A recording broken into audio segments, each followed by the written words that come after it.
ഉമ്മയെപ്പോലെ നമ്മളെ സ്നേഹിക്കുന്ന വേറൊരാളും കൂടി ഉണ്ട്. അത് നമ്മളെ ഉപ്പയാണ്. ഉപ്പാന്റെ മുഖം മനസ്സിലേക്ക് കൊണ്ടുപോകും. ഉപ്പാൻ ഓർമ്മ വരുന്നില്ലേ?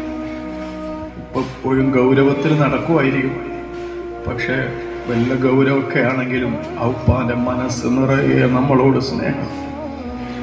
കാണാൻ വലിയ സൗന്ദര്യമൊന്നും ഉണ്ടാവില്ല. കാരണം നിങ്ങൾക്ക് വേണ്ടി ജീവിച്ചപ്പോ, നിങ്ങൾക്ക് വേണ്ടി വെയിൽ കൊണ്ടപ്പോ ഉപ്പാന്റെ സൗന്ദര്യവും ഉപ്പാന്റെ ആരോഗ്യമൊക്കെ പോയിട്ടുണ്ട്. പക്ഷെ അതുകൊണ്ട് തന്നെ ചെറിയ പ്രായത്തിൽ സ്കൂളിൽ മദ്രസയൊക്കെ പോകുമ്പോൾ ഇതെന്റെ ഉപ്പയാണെന്ന് ചങ്ങായിമാരോട് പറയാനൊരു മടിയലുണ്ടായിരുന്നു.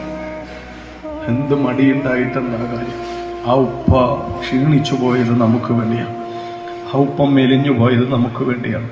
ആ ഉപ്പ രോഗിയായി പോയത് നമ്മളെ പോറ്റുന്ന തിരക്കിനിടയിൽ ആരോഗ്യം ശ്രദ്ധിക്കാൻ ഉപ്പാക്ക് സമയം കിട്ടിയിട്ടില്ല.